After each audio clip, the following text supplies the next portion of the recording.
नायब वज़ीर आला सुरेंद्र चौधरी ने कहा कि आर्जी मुलाजिमीन के कुछ लीडरान उनकी जायज़ मांग का गलत इस्तेमाल करके उसे सियासी रंग देना चाहते हैं। जम्मू में मीडिया से बात करते हुए उन्होंने कहा कि इन मुलाजिमीन को वज़ीर आला पर यकीन करना चाहिए और किसी के बहकावे में आकर रोज़ाना एहतजाज करना बंद करना चाहिए।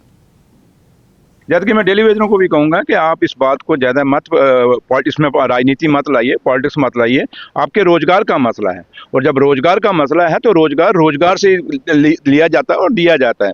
तो इसलिए मैं जब ऑनरेबल सीएम साहब ने on the floor of house परसों कह दिया कि इनका प्रोसेस इसी साल से शुरू हो जाएगा, मेरे ख्याल बार बार टेलीविजनों को चंद अपने कुछ लीडरों का जिनके कुछ अपने शायद उनमें से किसी ने कोई इलेक्शन लड़ना हो, पता नहीं, या कोई बीजेपी की टिकट लेनी हो, तो वो पॉलिटिक्स करते हैं और राजनीति करते हैं। और मुझे लगता है कि टेलीविजन जो आम गरीब जो जेन्युइन है उसको इस राजनीति से दूर रहना चाहिए और उनको अपने हक के लिए जो चीफ मिनिस्टर साहब ने वादा किया अब उस पर कहीं ना कहीं रुकना चाहिए, क्योंकि बीजेपी के लोगों ने अगर करना होता तो 11 साल उनके पास।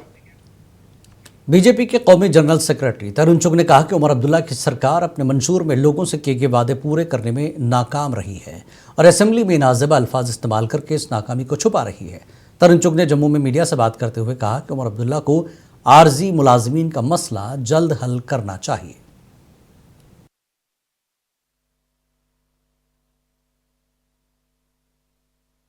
अमर्यादित, असंवैधानिक, और ये उनकी बौखलाहट स्पष्ट दिख रही है कि किस तरह वो अपना एक भी वादा नहीं पूरा कर पा रहे हैं। सरकार हर फ्रंट पर फेल दिख रही है। उमर अब्दुल्ला नेशनल कॉन्फ्रेंस अपनी पार्टी के अंदर भी उनको चैलेंज हो रहे हैं क्योंकि उनका मैनिफेस्टो वो लागू ही नहीं कर रहे। ये जम्मू कश्मीर की जनता के साथ वो धोखा कर रहे हैं और अपनी नालायकी, नाकामयाबी, नासुखियापन छुपाने के लिए सदन जैसे पवित्र जगह का अपमान हो रहा है और उनके शब्द गैर संवैधानिक है, गैर मर्यादित है और ये अमर्यादित भाषा। बीजेपी तर्जुमान डॉक्टर अभिजीत जसरोटिया ने आज कहा कि उमर अब्दुल्ला सरकार हर एक महाज पर नाकाम साबित हो रही है और यही वजह है कि असेंबली में जारी इजलास में न बेरोजगारी और न सनतकारी की बात हो रही है। जम्मू में एक प्रेस कॉन्फ्रेंस से खिताब करते हुए डॉक्टर अभिजीत ने कहा कि 2019 के बाद जो तरक्की का दौर चला था एनसी सरकार आने से थम गया है।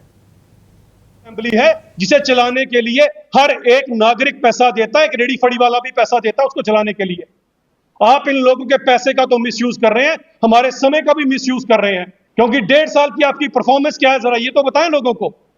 आपसे बेरोजगारों की बात करो तो आप अभद्र भाषा यूज करेंगे, आपके डिप्टी सीएम लताड़ना शुरू हो जाएंगे हमें। ये चल क्या रहा है असेंबली के अंदर। और मैं जम्मू कश्मीर की दोनों सिविल सोसाइटी से कहता हूं कि इनसे पूछिए क्या जम्मू कश्मीर का कौन सा नाम बना रहे हैं पूरी दुनिया के अंदर। आज पूरी दुनिया क्या देख रही है कि जम्मू कश्मीर की यह असेंबली है जहां पर एक मुख्यमंत्री इस तरह की अभद्र भाषा यूज कर रहा है। हमें तो बड़ी हैरानगी हो रही है। आप हमारे रिप्रेजेंटेटिव हैं और शायद पूरे हिंदुस्तान के अंदर कहीं किसी असेंबली के कोई सीएम को या रिप्रेजेंटेटिव को कोई जानता हो ना जानता हो। उमर साहब आपको जानते हैं क्योंकि आप जम्मू कश्मीर के रिप्रेजेंटेटिव हैं।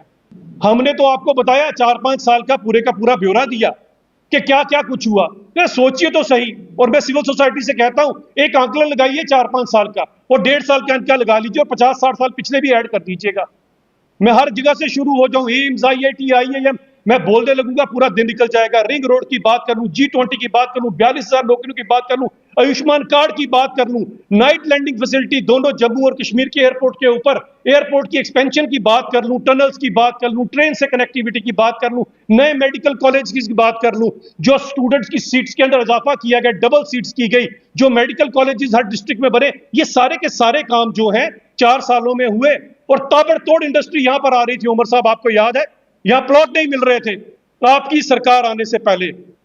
इस नाकाम नाउम्मीद सरकार के आने से पहले लोगों को जमीन नहीं मिल रही थी। आज कहां है कोई इंडस्ट्रीज लगा के राजी नहीं।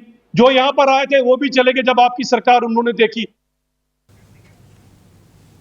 जम्मू कश्मीर कानून साज असेंबली में फिर बीजेपी के अरकान ने वॉकआउट किया। बीजेपी MLA अरविंद गुप्ता और डॉक्टर नरेंद्र सिंह ने पहाड़ी तबके से वाबस्ता अफराद को ST सर्टिफिकेट न मिलने पर वॉकआउट किया। दूसरी जानब वज़ीर तालीम सकीना मसूद ने ज़ेर हिरासत MLA महराज मलिक की हिरासत को गैर आइनी करार दिया, जबकि राजस्थान के मयूर यूनिवर्सिटी से एहतजाज करने पर निकाले जाने वाले 33 कश्मीरी तलबा का मसला भी ऐवान में उठाया गया।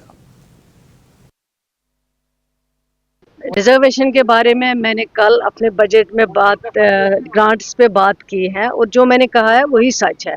अब वो क्या कर रहे हैं, उन्होंने क्या किया है, वो सब आपके सामने। आज अगर तबाही और बर्बादी में हम लोग हैं, उसकी वजह वही लोग। राज साहब एक ऑनरेबल एमएलए हैं और इन हाउस के मेंबर हैं, उसको लोगों ने बना के भेजा है। इस तरह से उनको बंद करना, जेल में डालना, वो किसी भी तरीके से जस्टिफाई नहीं है। वो कह रहे हैं ये ST1 से काटा। ये तो 10% जो ST2 रिजर्वेशन मार्च 2024 को दी गई, जिसमें 4 ग्रुप इंक्लूड किए गए। वो गधा ब्राह्मण था, कोली था, पाडरी ट्राइब था और पहाड़ी एथनिसिटी। उनको रेस के ऊपर बीजेपी एमएलए बलवंत सिंह मंकोटिया ने असेंबली स्पीकर से कहा कि एक साबिका मेंबर मुबैना तौर पर उनके बारे में हतकामेज और गैर हकीकी बयानात असेंबली के अहाते में दे रहे हैं। इस पर स्पीकर अब्दुर्रहीम राथर ने मामले की तहकीकात करने की यकीन दहानी कराई।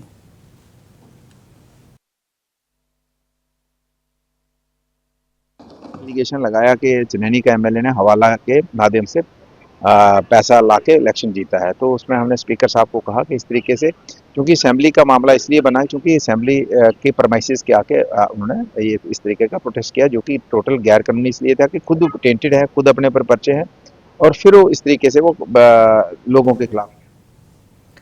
जम्मू कश्मीर सब बीजेपी सदर साबिक senior leader Ravinder Raina GMC Rajouri पहुंचे और माइन ब्लास्ट में जख्मी अफराद को जीएमसी मुंतकिल करने का बंदोबस्त किया।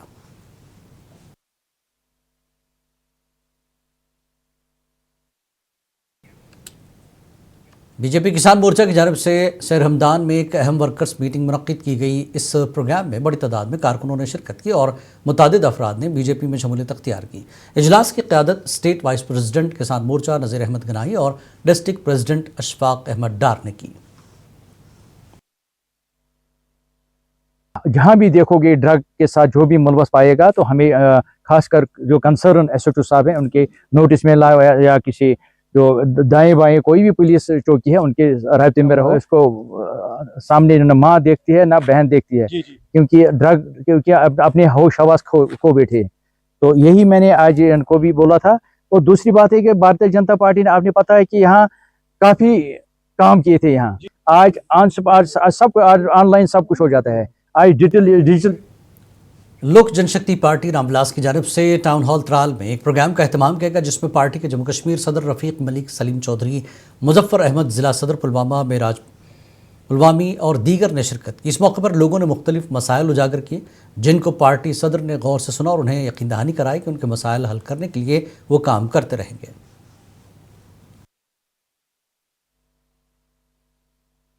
आज यही हम इन लोगों से यही कहना चाहते हैं कि जो इनकी समस्याएं हैं उनको हम लेके चिराग साहब के साथ शेयर करेंगे और कोशिश करेंगे जो हमारे जम्मू कश्मीर के LG साहब हैं इनके पास भी हम समस्या को पूरा बना के अपने लेटर पैड पे लिख के बकायदा इनको रिटर्न में हम देंगे।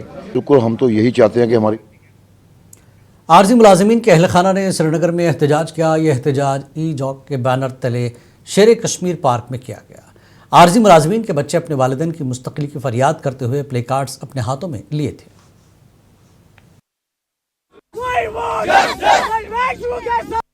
हमारा मुस्तकबिल बर्बाद हो गया। हम नहीं चाहते कि हमारे बच्चों का भी मुस्तकबिल बर्बाद हो।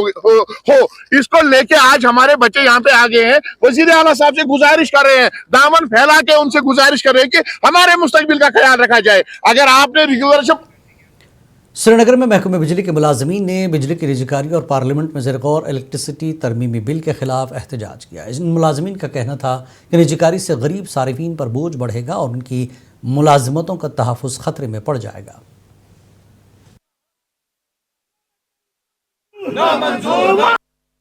तो the idea is, basic idea is कि हम सारे खिलाफ है प्राइवेटाइजेशन ऑफ पावर के, और जो मुल्क के पार्लियामेंट में बिल पेश की गई है इलेक्ट्रिसिटी अमेंडमेंट एक्ट 2025, हम उसी के खिलाफ है। और आज श्रीनगर के शेर कश्मीर पार्क में आशा वर्कर्स ने अपनी मांगों को लेकर एहतजाज किया। मुजाहिरीन का मुतालबा है कि उन्हें बाकायदा आशा वर्कर्स का दर्जा दिया जाए और उन पर कम से कम उजरत एक्ट लागू किया जाए। उन्होंने हुकूमत से मुतालबा किया कि उनके जायज़ मुतालबात फौरी तस्लीम किए जाएँ।